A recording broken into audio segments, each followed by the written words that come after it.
একটা প্রশ্ন ছিল। আসসালামু আলাইকুম। জি বলেন। ওয়ালাইকুম আসসালাম।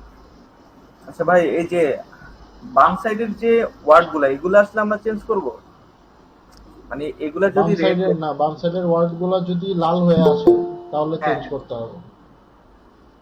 আচ্ছা। আর যদি লাল হয়ে না আসে তাহলে চেঞ্জ করার প্রয়োজন নেই, শুধুমাত্র লাল হয়ে আসলেই চেঞ্জ করতে হবে।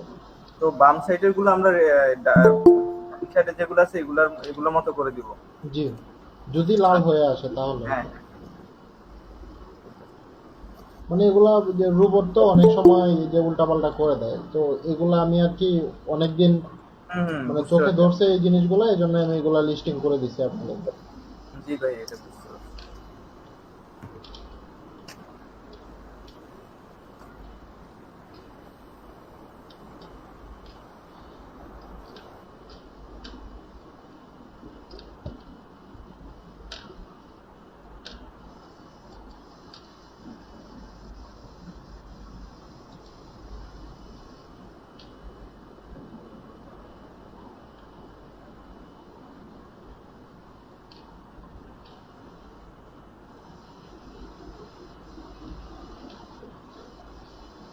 আচ্ছা, আর আমরা আর 1 মিনিট দেখি, আর কারো কোনো কোয়েশ্চেন থাকলে করতে পারেন, এখন সমস্যা নেই, করতে পারেন।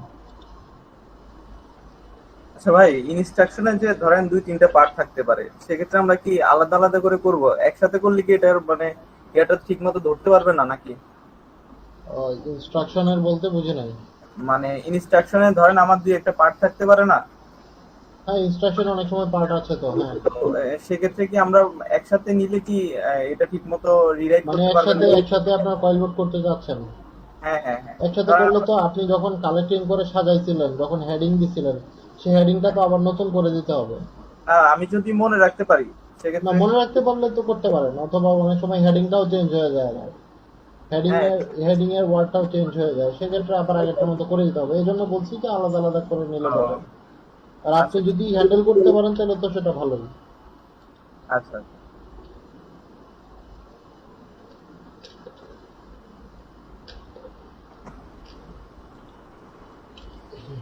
ওকে, ঠিক আছে, তাহলে আমরা শুরু করে দিই, বাকিরা লাইভ দেখে নিবে না। জি।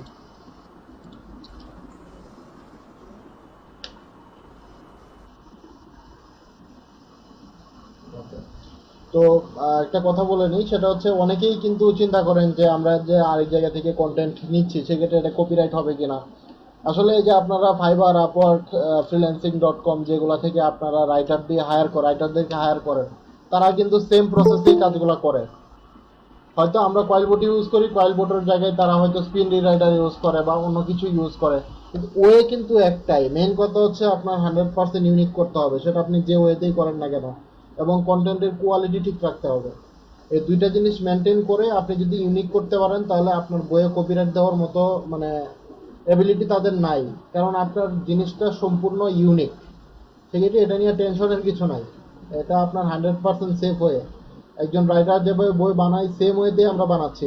একজন রাইটার কিন্তু সে কিন্তু কুকার না যে হচ্ছে সে কুকবুকের জন্য আলাদা আলাদা রেসিপি সে নিজে নিজে বানায় বানায় দিচ্ছে। সেও কিন্তু গুগল থেকেই কালেক্ট করে, সেও কিন্তু আমাদের মতোই সবকিছু কালেক্ট করতেছে। সেক্ষেত্রে এটাতে কোনো প্রকার কপিরাইটের কোনো প্রকার ইস্যু নাই। এখানে 100% সেফ, কোনো প্রকার ভেজালের কিছু নাই।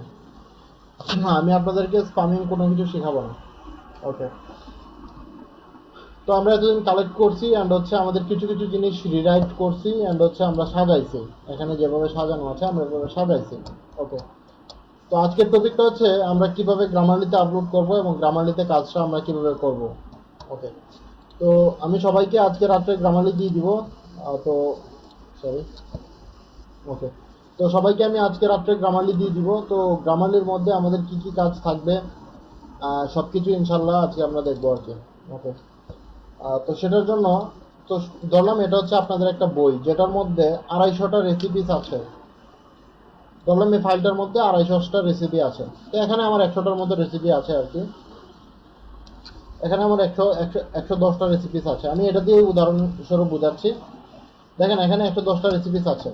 এটা জাস্ট কালেক্টিং করা আর কি, আমি লোক দিয়ে কালেক্ট করাই, তো তো সেক্ষেত্রে তারা শুধুমাত্র আমাকে কালেক্ট করে দিছে, আর কোনো কাজ করে নাই। আরেকজনকে দিব আরেকটা কাজ করার জন্য, আরেকজন আরেকটা কাজ করবে, এভাবে আর কি আমি কাজগুলো করাই। সেক্ষেত্রে এটা হচ্ছে একজন আমাকে কালেক্ট করে দিছে। ওকে। তো আপনাদেরকে যেভাবে সাজানো হয় সেমভাবেই তারা আমাকে সাজায় দিচ্ছে, হেডিং 4, হেডিং 3 সেমভাবে। তো আমরা এতদিন কালেক্ট করছি অ্যান্ড হচ্ছে আমাদের সার্ভিং অ্যান্ড হচ্ছে প্রিপারেশন নোটস টিপস এগুলো আমরা রিরাইট করছি এবং কিছু কিছু জিনিস রিপ্লেস করছি। রিপ্লেস কেন করছি? কারণ অনেক সময় এই যে কাপ, টিবিএসপি, টিস্পন্স এক এক জায়গায় এক এক রকম থাকে, আমরা সবগুলা ফরম্যাটকে একত্র করে নিছি, মানে সবগুলাতেই কাপ অফ আছে, সবগুলোর মধ্যেই আহ, মানে একটা মধ্যে দেখবেন টেবল স্পুন, আরেকটা মধ্যে লেখা আছে টিবিএসপি, আরেকটা মধ্যে লেখা আছে টিএসপি। আমরা সবগুলাকে মানে একটার মধ্যে যেন টিবি টেবল স্পুন লেখা না থাকে, সবগুলোর মধ্যে যেন টিবিএসপি থাকে বা টিএসপি থাকে, এই জন্যই আমরা মেনলি এখানে সাজাইছি, রিপ্লেস করছি। সেক্ষেত্রে আমরা এতদিন রিপ্লেস এবং হচ্ছে আমাদের মোটামুটি বলা যায় যে আমাদের যে ভিতরের যে মেন কন্টেন্টটা সেটা রিরাইট করছি। তো রিরাইটের পরেও আমাদের কিন্তু ইনগ্রেডিয়েন্টসগুলো এখনো সলভ করা হয়নি।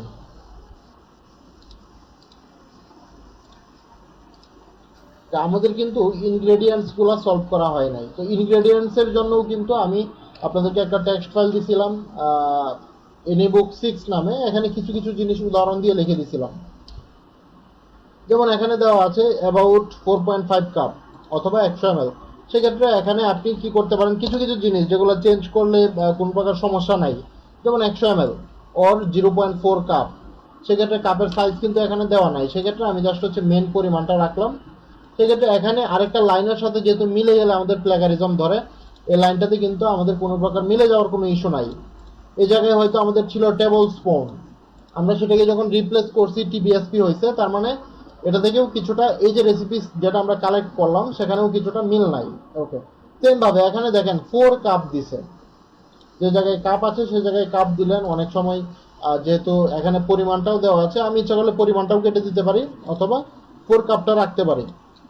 তো যে জায়গায় দুইটা জিনিস দেওয়া থাকবে, যে জায়গায় ওর দিয়ে দুইটা জিনিস দেওয়া থাকবে সেই জায়গায় আপনি ইচ্ছা করলে একটা দিলেই হয়। তাহলে আর কি আরো আমাদের যে গ্রামারিতে গিয়ে যে কাজটা করতে হবে সেটা অনেকটা কমে যায়। যদি চোখে পড়ে তাহলে হচ্ছে এগুলো আপনারা করে দিবেন আর কি। ওকে, সেম ভাবে এই যে আমরা এটা রিপ্লেস করি নাই, যার ফলে যে টেবল স্পুন আছে আরেক জায়গায় টিবিএসপি আছে, যদি রিপ্লেস করতাম এখানে টিবিএসপি চলে আসতো। তো যেগুলা এখানে সলভ করা যায়, যেগুলা সলভ করা যায় আমি এখানে তেমন কিছু পাচ্ছি না। ওকে, তো যেমন এই যে জিনিসটা এখানে কিন্তু আমরা যখন রিপ্লেস করব কাপের সাথে অফ চলে আসবে, এবং এরকম অনেক লাইন আছে যেগুলো আমি উদাহরণস্বরূপ বলেছি, এনি বুক 6 এর মধ্যে বলে দিয়েছিলাম। যদি এরকম থাকে, চপ লেখা থাকে বা এখানে আরো অনেক কিছু থাকতে পারে, সেগুলো যদি কমা দিয়ে দেওয়া থাকে তাহলে সেগুলোকে ভিতরে দিতে পারেন, যেমন মিন্সড, চপড, ড্রেন্ড। এগুলো ভিতরে কোন জায়গায় দিলে আপনার অর্থের কোনো পরিবর্তন হবে না সেই জিনিসটা বুঝতে হবে। যেমন 2 গার্লিক ক্লভ, তো এই জায়গায় যদি আপনি 2 মিন্সড গার্লিক ক্লভ দেন তাহলে কিন্তু অর্থের কোনো পরিবর্তন হচ্ছে না। সেক্ষেত্রে এই কিছু কিছু জিনিস যেগুলা মিন্সড আছে, দেন চপড আছে, এই যে কিছু জিনিস এগুলো ভিতরে পরিমাণের পরে দিয়ে দিবেন। যেমন 1/4 মিন্সড পরিমাণের পরেই দিয়ে দিবেন, পরিমাণ হচ্ছে 1/4, সেক্ষেত্রে পরিমাণের পরেই দিয়ে দিবেন মিন্সড, চপড, এই যে লেখাগুলো আছে এগুলা শুধুমাত্র ইনগ্রেডিয়েন্টস এর ক্ষেত্রে, বাকিগুলো দেওয়ার দরকার নাই। তো দেখেন এখানে 1 ক্যান আছে, অনেকগুলা ক্যান অনেক বড় থাকে আবার অনেকগুলা ক্যান ছোট থাকে। সেক্ষেত্রে এই যে জিনিসগুলা যদি ক্যানের কোনো ইয়া থাকে তাহলে হচ্ছে ক্যানটা কেটে জাস্ট হচ্ছে পরিমাণটা রাখবেন, যে জায়গায় ক্যান আছে সেই জায়গায় পরিমাণটাও দেওয়া থাকে। তো ক্যানের যে ইস্যুটা সেটা কেটে দিবেন, আর ব্র্যাকেটেরটা রেখে দিলাম। আর হচ্ছে আমরা ব্র্যাকেটেরটা রেখে দিলাম। আর এখানে তারা নোটস দিছে বিদায় এখানে বলে দিচ্ছে সি নোট দিল, তো এটা আরো হেল্পফুল হইলো। সেক্ষেত্রে এটা কাটার কোনো প্রকার প্রয়োজন নেই। তো যখন আমরা রিপ্লেস করব তখন হচ্ছে কাপের সাথে অফ চলে আসবে, দেন হচ্ছে ফাইনালি চপ, এটাকে ভিতরে দেওয়ার চেষ্টা করবেন, এটা আমি বলেছিলাম। আর যদি কমা আকারে দেওয়া থাকে লাস্টের দিকে, এগুলো ভিতরে দেওয়ার চেষ্টা করবেন। 1/4 কাপ, কাপের পরেই যদি এটা এটার সাথে অফ আসে তাহলে অফ দিয়ে, এটা তো রিপ্লেস করার পরেই চলে আসবে। দেন হচ্ছে ফাইনালি চপড ফ্রেশ পার্সলে। এভাবে হচ্ছে ইনগ্রেডিয়েন্টস গুলো মোটামুটি ভাবে সলভ করবেন। এনিবুক 6 এর যে ইনগ্রেডিয়েন্টস এর যে লেখাগুলো আছে এগুলো একটু পড়লে আপনারা এগুলো ফুল ক্লিয়ার ভাবে বুঝতে পারবেন। ওইখানে আমি কয়েকটা উদাহরণ দিয়ে বুঝাইছি। ওকে, তার মানে কি হচ্ছে, আমার যে রেসিপিস আছে এখানে অনেক কিছুই চেঞ্জ হয়ে যাচ্ছে, যেমন ইনগ্রেডিয়েন্টস চেঞ্জ হয়ে যাচ্ছে, দেন হচ্ছে এখানে স্টেপস বলেন বা প্রিপারেশন, এগুলো তো আমরা ডাইরেক্ট রিরাইট করতেছি। তো নিউট্রিশনের মধ্যেও আমরা কিন্তু কিছু কিছু জিনিস চেঞ্জ করছি, যেমন এটা বলছিলাম, এটা ওয়েবসাইটের ক্ষেত্রে 40%, 24%, এগুলো কেটে দিবেন, এগুলো কেটে দিবেন। আর এগুলো এভাবে থাকলে আপনার কমা দিয়ে লেখার চেষ্টা করবেন, যেমন এটা এখানে আছে, তো উপরে নিয়ে আমি কমা দিয়ে স্পেস, সেম ভাবে এটাকে উপরে নিয়ে কমা দিয়ে স্পেস, সবগুলাই কমা দিয়ে দিয়ে লেখার চেষ্টা করবেন, তাহলে এটা ফরম্যাটিংটা সুন্দর হবে। তো এইভাবে সবগুলা কাজ করে করে যাবেন। অ্যান্ড হচ্ছে যেহেতু আমরা রিপ্লেস করলে এগুলো চেঞ্জ হয়ে যাবে, তার মানে হচ্ছে আমাদের ইনগ্রেডিয়েন্টসেও আমাদের মোটামুটিভাবে চেঞ্জ হয়ে যাচ্ছে।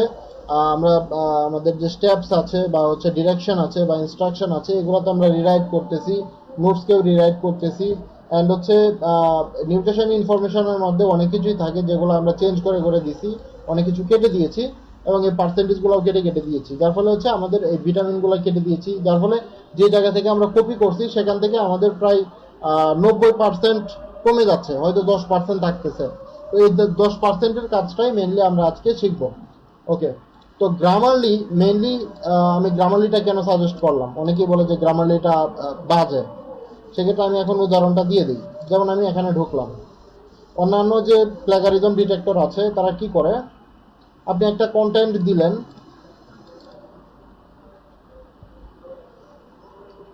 কন্টেন্টটা কিন্তু তারা এইভাবে নেবে।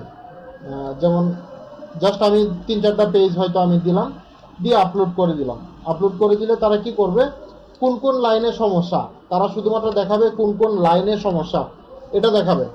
সমস্যা দেখানোর পরে সে লাইনগুলো আপনি এখানেই সলভ করতে হবে, এখানে সলভ করে কি করতে হবে, আবার আপলোড করতে হবে, আবার আপলোড করে দেখতে হবে আরও কোন কোন লাইনে সমস্যা রয়ে গেছে, তারপরে আবার আপলোড করতে হবে। এভাবে হিউজ পরিমাণে সময়ের প্রয়োজন, কিন্তু গ্রামারলিতে এটার প্রয়োজন হয় না, কারণ এখানে আপনি যেভাবে আপলোড করবেন সেই ফরম্যাটটা ঠিক থাকবে, চুল পরিমাণও নড়বে না। সেক্ষেত্রে আমি গ্রামারলিটা সাজেস্ট করি এবং খুব সহজেই এটা শেষ করা যায়। এবং এবং এখানে কারেকশন আছে, ক্লিয়ারিটি আছে, যা যা আছে এভরিথিং, এটার মধ্যে সব কিছু ইনক্লুডেড আছে বিধায় আমি গ্রামারলিটাকেই সাজেস্ট করি। আমি জানি যে গ্রামারলিটা অন্যান্য কিছু কিছু জিনিসের তুলনায় কম ধরে, প্ল্যাগারিজমটা গ্রামারলিতে এতটা বেশি প্রভাব ফেলে না, কিন্তু এখানে যত প্ল্যাগারিজম ডিটেক্টর আছে গুগলে বা এই যত প্ল্যাগারিজম ডিটেক্টর আছে, কোনোটাই কিন্তু 100% ধরতে পারে না, কোনোটাই 100% ধরতে